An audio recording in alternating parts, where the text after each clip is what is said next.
시즌 개막전임에도 불구하고 그 누구도 예측할 수 없었던 날씨라는 변수 속에서 굉장히 많은 볼거리를 제공한 호주 그랑프리를 뒤로하고 2025 F1 시즌은 중국 그랑프리로 이어졌습니다. 이번 시즌 첫 스프린트 레이스를 포함한 그랑프리였기에 팀들은 단 한 번의 프랙티스 세션을 통해 새롭게 포장된 상하이 인터내셔널 서킷의 노면에 적응해야만 했습니다. 그리고 평소보다 기온이 높았던 서킷의 노면 온도는 40도까지 치솟아 올랐고 타이어 관리 방법과 이에 따른 피트인 작전이 변수로 떠올랐습니다.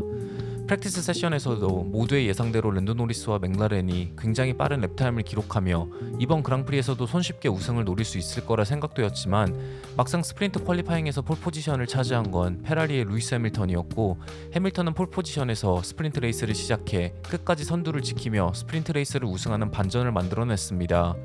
그리고 이어진 퀄리파잉에서는 맥라렌의 오스카 피아스트리가 폴포지션을 차지하며 F1 역사상 107번째 폴시터가 되었고, 106번째 폴시터였던 메르세데스의 조지 러셀이 독특한 타이어 웜업을 이용해 Q3 마지막 랩에서 2번 그리드를 차지하며 노리스를 3번 그리드로 밀어냈지만, 맥라렌은 메인 레이스에서 원투를 손쉽게 차지하며 스프린트 레이스에서의 부진을 떨쳐내는데 성공했습니다.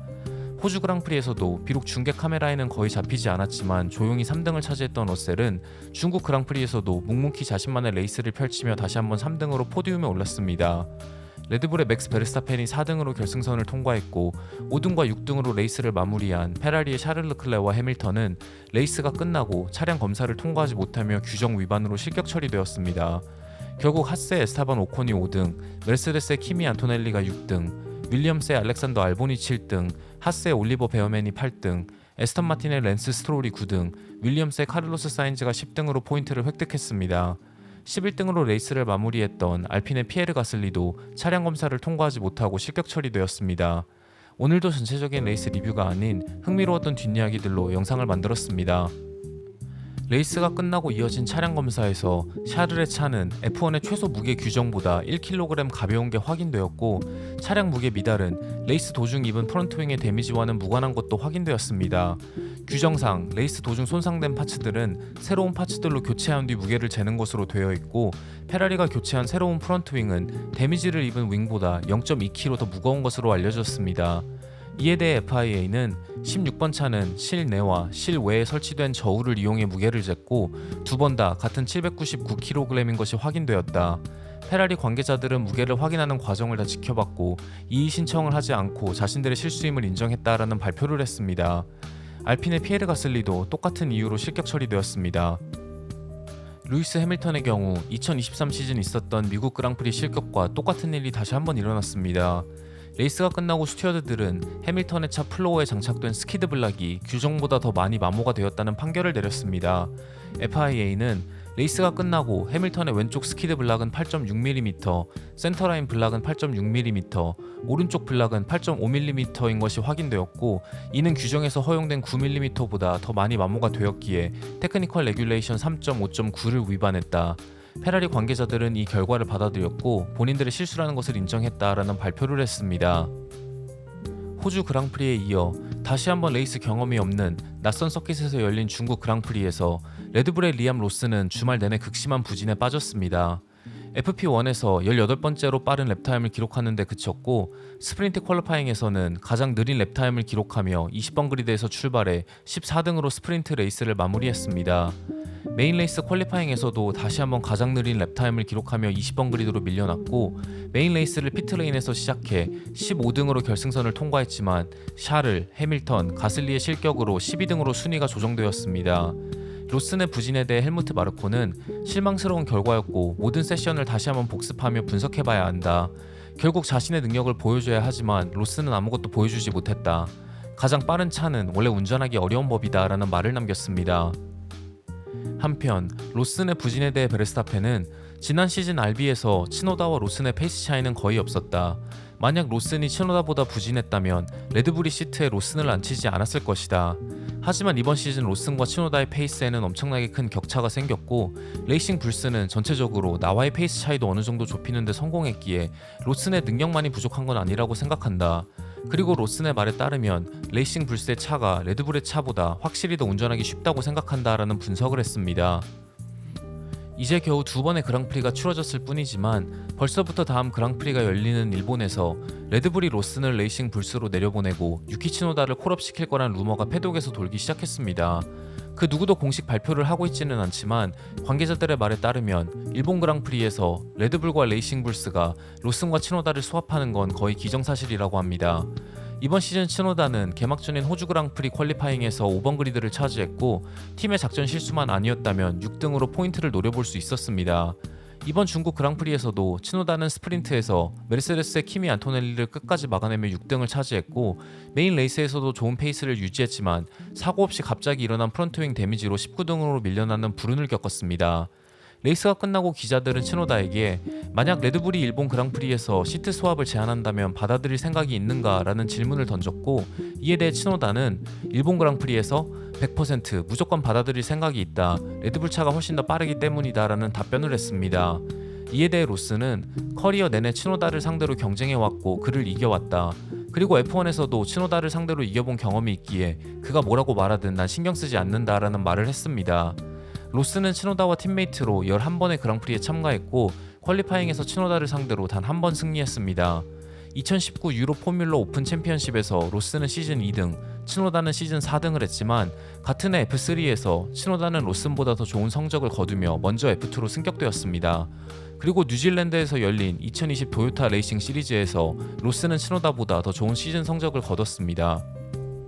스프린트 레이스에서 부진했던 맥라렌은 메인 레이스 퀄리파잉을 앞두고 차의 셋업에 변화를 줬고 스프린트 레이스를 우승한 페라리도 차의 셋업을 변경하는 결정을 했습니다. 하지만 페라리는 전방 그립을 높이는 셋업을 선택했지만 서킷에 놓으면은 스프린트 레이스 때보다 더 많은 고무가 깔리며 타이어 마모가 낮아졌고 메인 레이스는 스프린트 레이스 때보다 기온이 낮아지며 노면의 온도도 떨어졌습니다. 페라리의 셋업 변경에 대해 해밀턴은 바레인 테스팅에서 샤를만 시도해봤고 난 경험해보지 못한 셋업이 있었다. 이 셋업을 2대의 차 모두에 적용했고 새로운 셋업은 전혀 도움이 되지 않았다라는 분석을 했습니다. 페라리는 원스톱 레이스를 예상하지 못했기에 샤를의 차량 무게 계산을 실패했다는 걸 인정했습니다. 타이어 마모가 낮아지면서 레이스가 원스톱으로 거의 확정된 순간 맥라렌은 투스톱을 하는 팀들을 견제하면서 언더컷을 봉쇄해야 하는 부담이 없어졌고 순수하게 차의 페이스만으로 우승을 할 수 있는 편안한 레이스를 운영할 수 있었습니다. 스프린트 레이스에서 부진했던 노리스는 타이어 그레이닝이 심해질수록 운전하기가 쉽지 않다. 전방 그립이 낮아 언더스티어가 심한 차는 정말 개인적으로 제어하기가 쉽지 않다라는 말을 했습니다. 그리고 메인 레이스에서 바뀐 노면의 온도와 그립은 노리스가 가장 선호하는 드라이빙 스타일인 최대한 늦은 브레이킹을 통해 코너 진입 시 공격적으로 속도를 유지하며 타이어의 그립을 더 많이 사용하는 방법을 사용할 수 있게 만들어줬습니다. 레이스가 끝나고 노리스는 스프린트 레이스에서는 일부 후퇴한 느낌이었지만 오늘은 아주 느낌이 좋았고 그리드 전체를 통틀어 내 페이스가 가장 좋았다고 생각한다. 피아스트리의 뒤에서 더티에어의 영향을 받았음에도 페이스에는 전혀 문제가 없었다라는 분석을 했습니다. 레이스 시작과 동시에 메르세데스의 러셀을 추월하고 첫 번째 피트스톱 후 언더컷을 하는데 성공한 러셀을 다시 한번 추월하며 2등을 유지한 노리스는 충분히 타이어를 보존한다면 마지막 12바퀴에서 15바퀴를 남겨두고 피아스트리를 추월할 수 있다는 계산을 했습니다. 그리고 피아스트리는 노리스의 작전을 간파하고 방심하지 않으며 타이어를 아끼기 시작해 자신의 페이스를 떨어뜨리기 시작했습니다. 맥라렌은 노리스와 러셀의 거리가 충분하지 않기에 만약 레이스가 원스톱이 아니라면 다시 한번 언더컷 당할 위험이 있다고 판단해 노리스에게 페이스를 올려 러셀과의 거리를 벌리라는 주문을 합니다. 하지만 노리스의 입장에서 피아스트리와의 거리를 무리해서 좁히려면 타이어를 써야 하고 피아스트리의 더티에어에 갇혀 타이어 마모가 더 심해져 레이스 막판 추월을 노릴 수 있는 기회가 없어질 거라 판단해 작전을 바로 받아들이지 않았습니다. 하지만 피아스트리가 같은 작전을 전달받고 페이스를 올리자 노리스도 따라서 페이스를 올리며 신경전 아닌 신경전이 이어졌고 이번 시즌 내내 맥라렌 내부에서 팀메이트 경쟁은 피할 수 없는 변수가 될 것이라는 걸 예상할 수 있었습니다. 하지만 레이스 막판 체커 플래그를 10바퀴 남기고 노리스의 브레이크 페달에 문제가 생겼습니다. 이에 대해 맥라렌의 감독인 안드레아 스텔라는 문제가 무엇인지 정확하게 파악하고 있지만 내부 기밀이기에 공식 발표를 할 순 없다. 누유가 있었다. 하지만 브레이크 라인에서의 누유 문제는 아니다 라는 인터뷰를 했습니다. 노리스는 100m 브레이킹 구간인 14번 헤어핀 코너에서 코너 진입 400m 전에 브레이킹을 하며 겨우겨우 레이스를 완주해 2등을 지킬 수 있었습니다. 한편 페라리의 레이스는 정말 다사다난했습니다. 레이스 시작과 동시에 샤를은 앞서가는 해밀턴과 부딪히며 프런트윙 왼쪽 엔드플레이트가 부서졌고 시뮬레이션에서는 대략 0.3초 정도의 손해를 봤다고 합니다. 하지만 그럼에도 불구하고 샤를은 해밀턴보다 페이스가 좋았고 해밀턴은 첫 번째 피트스톱 이후 샤를과 자리를 바꾸자는 제안을 팀에게 먼저 했습니다. 자리를 바꾼 뒤 샤를은 러셀과의 거리를 어느 정도 좁히는 데 성공했지만 메르세데스는 12번 코너에서 페라리보다 훨씬 더 좋은 그립을 보여주며 1.2km의 백스트레이트 구간에서 압도적인 직선 구간 페이스를 자랑하며 추월을 허용하지 않았습니다.